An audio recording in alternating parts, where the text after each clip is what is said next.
अस्सलाम वालेकुम रहमतुल्लाहि व बरकातहू। जी उम्मीद करता हूँ सब भाई खैरियत से होंगे। मौलाना अब्दुल क़य्यूम साहब हमारे साथ हैं। इल्लामा साहब हमें बताएंगे कि कुर्बानी का जानवर हराम कैसे हो जाता है, कैसे हम लोग ये गलती कर देते हैं कि कुर्बानी का जानवर हराम हो जाता है। इस वजह से इसकी कुर्बानी जो है वो शरअन जायज़ नहीं होगी। बाकी माशाल्लाह जितने जानवर खड़े हैं उनके सींग पूरे हैं। वो जो जानवर हैं अगर कैमरामैन दिखा सके उसके सींग पैदाइशी तौर पर छोटे हैं।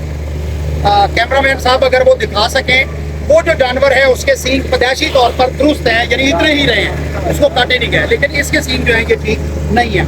ऐसी सूरत में जो मेरे भाई कुर्बानी करने वाले हैं उनको गौर करना चाहिए कि आपके कुर्बानी का जानवर जो आप खरीद रहे हैं उसके सींग ठीक हों, उसके कान कहीं से कटे हुए ना हों, उसकी आंखें ठीक हों और वो कहीं से जो है वो लंगड़ा ना हो, और उसकी उम्र जो है वो उसके दांत के साथ है, साल के साथ नहीं है।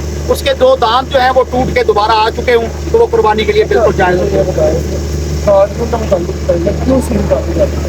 असल में ना जहालत है लोगों के अंदर, वो समझते हैं कि सींग वाला जानवर शायद खूबसूरत नहीं लगता। तो हकीकत ये है कि जब आप जानवर का सींग काट देते हैं तो आप उसको ऐबदार कर देते हैं। शरीयत में इंसानों का मुसला करना या जानवरों का मुसला करना, मुसला कहते हैं किसी उज़्व को काट देना, जिंदा जानवर के किसी उज़्व को काट देना, इसे मुसला कहते हैं। और शरीयत के अंदर जो है ये हराम है, जायज़ नहीं है। ये शैतानी अमल है किसी जानवर का सींग काट देना, या इसमें ज़माना जाहिलियत के अंदर जिंदा जानवर की एक रान जो है वो काट दी जाती थी और उसको रोस्ट कर लिया जाता था। ये भी गैर इंसानी और हैवानी फेल है, शरीयत ने इसको मना किया है। तो इसी तरह इसको जो है वो सदा, मैं कहता हूँ कि इससे ज़्यादा तकलीफ नहीं होती जब आप कटर के साथ इसका सींग काट रहे होते हैं, तो ये आपकी कुर्बानी को ऐबदार कर देगा और आपकी कुर्बानी नहीं होगी।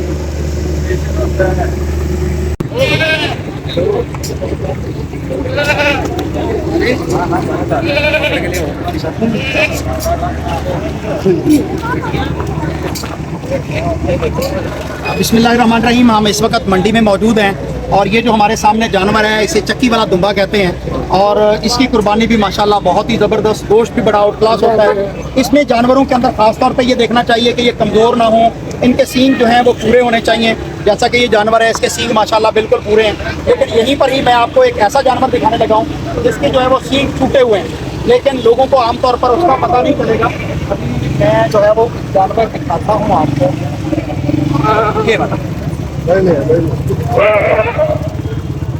ये जो जानवर है इसका सींग आप देखें, एक सींग ये है और दूसरा नहीं है, मुंह से पकड़ना। हाँ ऐसे ठीक है। ये सींग इसका टूटा हुआ है, कैमरामैन करीब से देखे, ये देखे बिल्कुल उसका सींग टूटा हुआ सींग है। तो इसकी कुर्बानी करना शरअन जो है वो जायज़ नहीं होगी।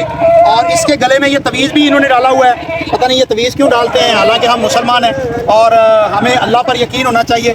जब ये जानवर अपने माँ के पेट में था तो उस वक्त इसके ऊपर कौन से तवीज़ थे? अगर अल्लाह ताला ने इसे पैदा कर दिया है तो अब इसको तवीज़ पहना के सिक्योरिटी आपने दी हुई है, तो ये पीरों का जो है वो धंधा चलता है, उनकी भी रोटी चलती है इसके साथ। हमारे लोगों का जो है वो ईमान एतकाद कमज़ोर होता है। इसका एक सींग जो है वो काटा हुआ है और एक सींग बिल्कुल टूटा हुआ है। ऐसा जानवर जो चाहे वो गाय हो या बैल हो या ऊँट हो, ऊँट के तो सींग नहीं होती, सॉरी मादत कर रहा हूँ, तो इसी तरह बकरा हो या छतरा हो, इनके सींग आपने बिलखुसूस देखने हैं और कान भी देखने हैं कि इनके कान चीरे हुए ना हों, कान कटे हुए ना हों, क्योंकि सींग टूट जाए या कान कट जाए या आँख जो है वो ठीक ना हो तो ऐसी सूरत में जो है वो कुर्बानी आपकी जायज़ नहीं होगी। क्योंकि कुर्बानी अल्लाह तबारक व तआला का कुर्ब हासिल करने के लिए करनी है, तो बेदाग जानवर जो है वो अल्लाह की बारगाह में पेश करना है। मैं अपने नाज़रीन किराम को ये कहना चाहूँगा कि जब जानवर को अल्लाह के नबी सल्लल्लाहु अलैहि वसल्लम ने इतनी हुदूद और क़ुयूद मुकर्रर की हैं कि उसकी आँख ठीक हो, उसका कान ठीक हो, उसका सींग ठीक हो, उसकी टांगें ठीक हो, वो कमज़ोर ना हो, तो फिर ए मुसलमान जो कुर्बानी करने लगा है अपनी शक्ल और अपना हुलिया भी देखिएगा कि आपने भी नबी करीम सल्लल्लाहु अलैहि वसल्लम की सुन्नत को फॉलो किया या नहीं किया। आप भी 5 वक्त की नमाज़ पढ़ते हैं या नहीं पढ़ते। लेकिन इसके साथ ये भी बात बहुत ज़रूरी है कि आप कुर्बानी करने से पहले अपने माल को देखें कि वो हलाल के माल से जानवर खरीद रहे हैं या हराम के माल से जानवर खरीद रहे हैं। अगर आपने जानवर बेहतरीन खरीद लिया लेकिन आपने रिश्वत से, सूद से, हराम के माल से या गरीबों यतीमों का माल और बहनों का हक मारकर आपने कुर्बानी की है, तो आपको कुर्बानी करने की कोई ज़रूरत नहीं है। आपकी कुर्बानी नहीं होगी जब तक आप उन हकदारों का हक नहीं दे देते या हराम से तौबा करके हराम को छोड़ नहीं देते, तब तक आपकी कुर्बानी जायज़ नहीं होगी।